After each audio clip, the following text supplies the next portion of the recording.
यह बहुत ही ज्ञानवर्धक कहानी है। इसे जरूर सुने। कहानी है एक मोर और मोरनी की। इससे पहले कि आप हमारी कहानी में खो जाए, चैनल को सब्सक्राइब करना ना भूले। चलिए कहानी शुरू करते हैं। एक जंगल में एक मोर और मोरनी रहती थी। मोर और मोरनी बहुत ही हंसी खुशी जंगल में रहा करते थे। एक दिन मोरनी मोर से कहती है कि पिया जी, हमें यहाँ से चलना चाहिए, हमें वहाँ चलना चाहिए जहाँ हमारे समाज के लोग रहते हैं। मोर कहता है, हम वहाँ चलेंगे तो लड़ाई झगड़े होंगे। हम दोनों इस जंगल में कितने सुकून से रहते हैं, हमें वहाँ जाने की क्या जरूरत है। लेकिन मोरनी जिद करने लगती है तो मोर भी मान जाता है और वे दोनों उड़कर एक नगर में आ जाते हैं। कुशीनगर का राजा पशु पक्षियों की भाषा को आसानी से समझता था। उस राजा ने करा शास्त्र की पढ़ाई की थी। करा शास्त्र का मतलब यही होता है कि पशु पक्षियों की भाषा को समझ पाना। वह राजा सभी प्रकार के पशु पक्षियों का आवाज को समझ पाता था और जीव जंतु के आवाज को आसानी समझता था कि वह क्या कर रहा है। दोनों मोर और मोरनी कुशीनगर में आ जाते हैं। एक दिन की बात है। राजा अपनी रानी से कहता है कि है रानी, मुझे बहुत तगड़ी भूख लगी है, आप मुझे भोजन खिला दीजिए। राजा की रानी 36 प्रकार का भोजन बना करके एक हाथ में पानी का लोटा और दूसरे हाथ में खाना का थाली लेकर राजा के पास पहुंचते हैं। रानी जैसी ही भोजन का थाली राजा के समक्ष रखती है तो यह चावल का टुकड़ा नीचे गिर जाता है। वहीं पर कुछ चींटियां घूम रही थी तो एक चींटी चावल के टुकड़े लेकर वहां से जाने लगती है। राजा बैठा इस घटना को देख रहा था और चींटी के पास में तुरंत ही एक बड़ा चींटा आता है और वह चींटा चींटी से कहता है, या चावल का टुकड़ा मुझे दे दीजिए और पूजा की थाली से दूसरा चावल का टुकड़ा लेकर आओ। उनकी बातों को राजा पूरी तरह से सुन रहा था क्योंकि राजा जानवर पशु पक्षियों की भाषा को समझ सकता था। तो राजा वहीं बैठा सुन रहा था कि चींटा चींटी से यह बात कह रहा है। चींटी चींटा से कहती है कि नहीं, मैं नहीं जाऊंगी। अगर यह बात राजा को पता चल जाएगी तो राजा मुझे मार देगा। फिर चींटा चींटी से कहता है कि तुम जाओ, राजा को नहीं पता चलेगा। चींटी फिर जाने की कोशिश तो करती है लेकिन आधे रास्ते से वापस चली आती है और चींटा से कहती है, नहीं, मैं नहीं जाऊंगी, हो सकता है राजा को पता चल जाए और मुझे मार दे। राजा उन दोनों को देख रहा था तो चींटा को इस बात का भान हो जाता है कि राजा हमारी बात को समझ रहा है।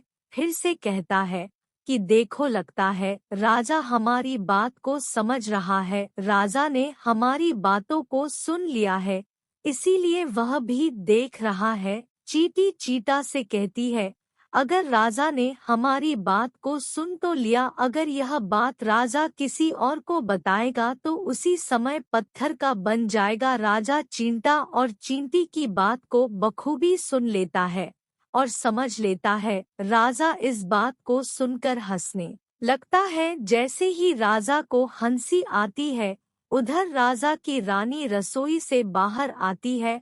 वह जैसे ही रसोई से बाहर निकलती है, उसे राजा हंसता हुआ दिखाई देता है। रानी राजा को हंसते हुए देखकर सोचने लगती है कि शायद मुझसे कोई गलती हुई है, इसलिए राजा साहब हंस रहे हैं। रानी राजा के पास आती है और कहती है, महाराज, क्या मुझसे कोई गलती हुई है कि आप इतने जोरों से हंस रहे हैं? राजा रानी से कहता है कि नहीं नहीं, ऐसी कोई बात नहीं है, मुझे बस यूं ही हंसी आ गई। रानी जिद करने लगती है और कहती है, आपको मुझे बताना पड़ेगा कि आप क्यों हंस रहे थे। राजा बार बार मना करता है क्योंकि राजा को पता था, क्योंकि चींटी ने कहा है कि अगर मैं चींटी वाला बात किसी को बताऊंगा तो मैं पत्थर का बन जाऊंगा, इसीलिए राजा रानी को यह बात नहीं बताना चाहता था। लेकिन रानी बार बार जिद करती है और कहती है कि आपको मुझे बताना ही पड़ेगा कि आप क्यों हंस रहे थे। अगर आप मुझसे सच्चा प्रेम करते हैं, अगर आप मुझे अपना समझते हैं, तो आपको यह बताना पड़ेगा कि आप क्यों हंस रहे थे। अब राजा बड़ा ही धर्म संकट में पड़ जाता है। राजा सोचता है यह बात रानी को बताऊंगा तो मैं पत्थर का बन जाऊंगा, और फिर सोचता है और मैं नहीं बताऊंगा तो रानी का विश्वास खत्म हो जाएगा। रानी बहुत जिद करने लगती है, कहते हैं ना 13 हट और 12 हट बहुत तगड़ी होती है, इन दोनों हट से बच के रहना चाहिए। रानी के 13 हट के सामने राजा को झुकना पड़ता है और राजा रानी से कहता है कि ठीक है, अगर यह बात मैं आपको बताऊंगा तो बाद में आपको पछताना पड़ेगा। रानी कहती है कि अभी तो आप कह रहे थे कि कोई बात नहीं है, अभी आप कह रहे हैं कि मुझे पछताना पड़ेगा। रानी सोचती है कि जरूर कोई तगड़ी बात है और रानी को और ज्यादा जिद करने लगती है। तब राजा कहता है ठीक है, अगर आप नहीं मान रही है तो चलिए मैं किसी जंगल में यह बात बताऊंगा। राजा रानी रथ पर सवार होकर के जंगल के लिए निकल जाते हैं। जैसे ही वह घनघोर जंगल में पहुंच जाते हैं, तब राजा सारी बात रानी को सुनाने लगता है।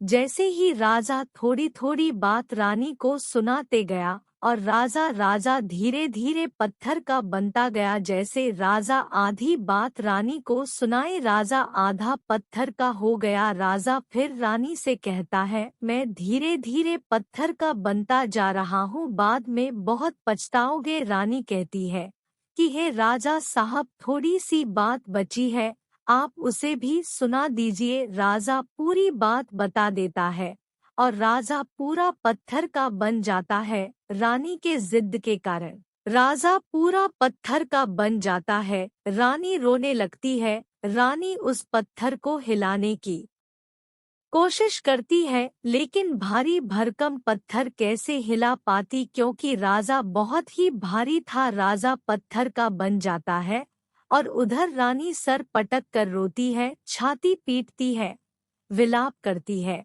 और किसी जीव जंतु से सहायता के लिए गुहार करती है।